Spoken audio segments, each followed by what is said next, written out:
Bonjour à tous et bienvenue à l'Assemblée nationale. Pour tous les députés présents hier à Berlin, c'était une belle cérémonie. Mais en dehors de cela, est-ce que cette célébration en grande pompe du traité de l'Elysée a permis de faire avancer la coopération franco-allemande? Je pose la question à Guy Tessier, il est mon invité. Vous êtes spécialiste des questions de défense au groupe UMP.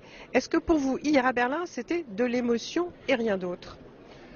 C'était essentiellement de l'émotion. C'était un bel anniversaire, 50 ans d'un traité aussi important pour notre pays. Il faut savoir que des milliers, voire des centaines de milliers de jeunes gens et de jeunes filles aujourd'hui n'ont jamais connu la guerre dans ce pays et c'est sans doute le meilleur effet de ce traité de l'Elysée.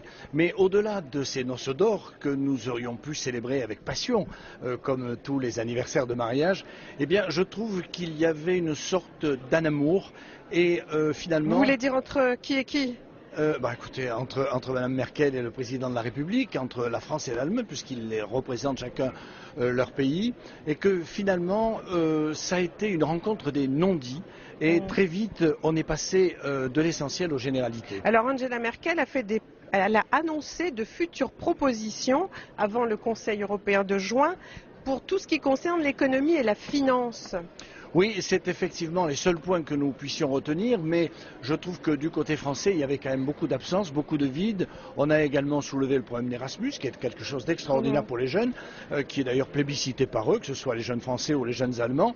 Mais par contre, les vrais problèmes, les grands problèmes, quelle économie, quelle Europe, et la question douloureuse, je dirais, à la fois pour nous et pour les Allemands, celle par exemple du Mali, d'une défense commune. Alors justement, sur le Mali, je sais que vous allez poser tout à l'heure une question dans l'hémicycle. Angela Merkel a été très claire dans son soutien de l'intervention française au Mali quand même. Oui, mais vous savez ce que l'on dit, je fais très attention parce que je ne voudrais pas qu'on me reproche mes propos, mais l'enfer est pavé de bonnes intentions. Et je ne dis pas que Mme Merkel ne soutienne pas moralement notre opération. Il y a un soutien logistique quand même. Il y a un soutien logistique de quelques avions, mais tout ça est tellement insignifiant que ça ne compte pas aujourd'hui. Elle est quand même obligée de consulter son Parlement avant d'engager des troupes. Bien entendu, c'est là où nous voyons d'ailleurs la différence de la démocratie allemande et de la nôtre. L'Allemagne ne peut pas envoyer ses soldats dans quelque part du monde sans l'avis du Parlement. Elle avait peut-être de bonnes raisons de ne pas s'avancer davantage. Alors, ça laisserait à prouver que notre diplomatie n'a pas été suffisamment à l'avant-garde de sa volonté d'intervenir en prévenant avant nos partenaires européens. Alors, ce qui marque aujourd'hui, au lendemain de cette célébration du traité de l'Elysée, c'est ce que vient de dire David Cameron, le Premier ministre britannique, qui promet, s'il est réélu, un référendum pour savoir si le Royaume-Uni reste dans l'UE ou pas. Quelle est votre réaction? Écoutez, d'abord surpris quand même, parce qu'on savait bien que David Cameron et les conservateurs ne sont pas des europhiles. Ils se situent très clairement chez les eurosceptiques. Mais je crois qu'aujourd'hui, le repli sur soi des Britanniques, qui est connu, qui est une marque de fabrique de nos voisins anglais, prend forme. Et se concrétise par cette volonté du Premier ministre, sans doute peut-être pour flatter son opinion, d'aller jusqu'au référendum, mais on ne sait pas bien quelles seront ses déclarations dans cet engagement, car il n'a pas dit grand-chose. Est-ce que ce n'est pas une nouvelle version de I Want My Money Back de Margaret Thatcher? C'est un peu ça, ça ressemble à ça sans doute, se regrouper pour être plus forts entre nous, et surtout ne pas avoir à payer la dette que les Européens aujourd'hui s'apprêtent à payer. Alors Angela Merkel se dit prête à négocier sur les demandes des Britanniques. Oui, mais je pense que c'est le rôle de la chancelière de vouloir négocier, mais jusqu'où?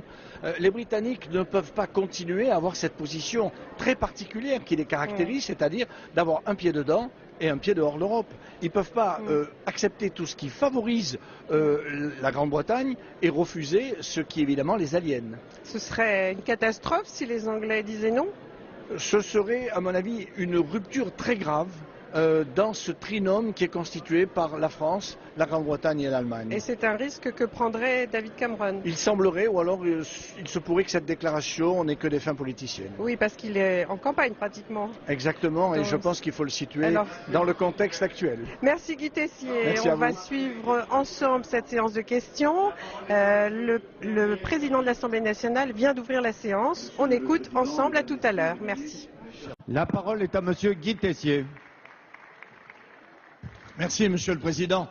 Ma question s'adresse à Monsieur le Premier ministre. Monsieur le Premier ministre, Au 11e jour du conflit, de la guerre au Mali, nos 2000 soldats continuent actuellement leur progression vers le nord et vers la grande ville de Tombouctou. Qu'il me soit permis au passage, une fois encore, de féliciter nos troupes pour leur réactivité et pour leur professionnalisme.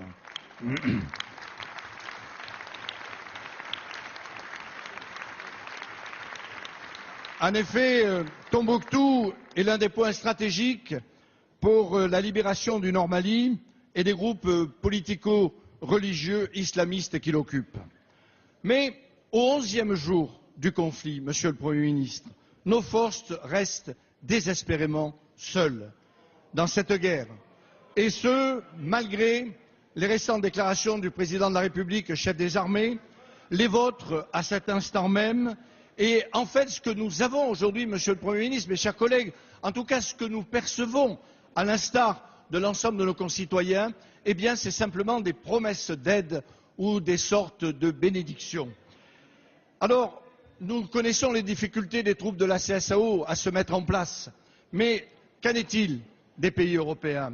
Et puis, que penser, Monsieur le Premier ministre, du positionnement quand même curieux et atypique, je dirais hostile, de l'Égypte, de la Tunisie, du Qatar?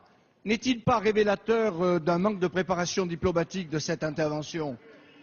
Monsieur le Premier ministre, à l'exception de l'Allemagne, de l'Angleterre et des États-Unis, dont l'aide est plus que limitée, comme de nombreux Français ne manquent pas de nous le rappeler quotidiennement, j'aimerais que vous puissiez nous dire, dans l'Union européenne, quels pays entendent concrétiser leur aide, et particulièrement comment, dans ce conflit dont la durée et la stabilisation sont plus qu'inquiétantes. Merci de bien vouloir nous préciser la parole est à Monsieur Laurent Fabius, ce qu'il en est exactement.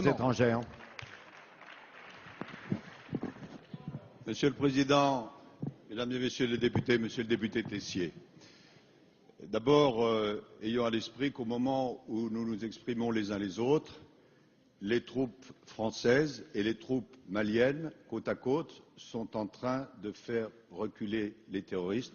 Je veux, j'en suis sûr, en votre nom à tous, leur dire notre reconnaissance et notre soutien.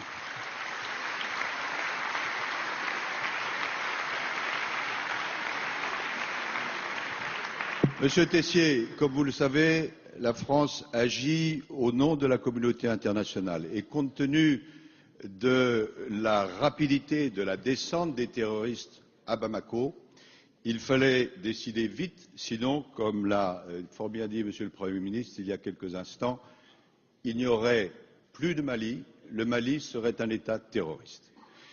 Tout cela a été préparé, bien sûr. Vous vous rappelez, puisque vous suivez attentivement ces questions, qu'au mois de décembre, à la demande de la France, une résolution a été adoptée à l'unanimité par le Conseil de sécurité. Vous savez aussi que l'Europe avait pris des dispositions, mais il a fallu aller vite. Et seule la France était en situation d'aller vite. Vous posez une question sur l'Europe. Je veux vous répondre de la manière la plus précise. En ce qui concerne le Royaume-Uni, 2 C-17, 1 A330 et des moyens de renseignement. En ce qui concerne l'Allemagne, qui s'est exprimée hier, 2 C-160. En ce qui concerne la Belgique, 2 C-130. En ce qui concerne le Danemark, 1 C-130. En ce qui concerne l'Espagne, 1 C-130. L'Italie, 2 C-130 et 1 767. D'ici quelques jours, 500 formateurs européens. Et sont déjà à pied d'œuvre plus de 1000 troupes africaines et ils seront 5800 dans le cadre de la MISMA. Voilà ce qui a déjà été acquis. Mais, bien sûr, s'il y a des soutiens supplémentaires, et il y en aura, ils seront les très bienvenus. Monsieur le député, j'ai encore à l'esprit ce que le président de l'Union africaine, 51 États, a dit l'autre jour à Abidjan lorsqu'il s'est exprimé. Il a dit merci la France, il a dit bravo la France. Et ce merci et ce bravo, je veux le transmettre à vous tous et au peuple français. Merci, Monsieur le Et ministre. je terminerai en disant qu'au moment où la communauté internationale est réunie autour du gouvernement français, il serait tout de même paradoxal que la représentation nationale ne le soit pas tout autant. Merci. La parole est à Madame Hélène Geoffroy.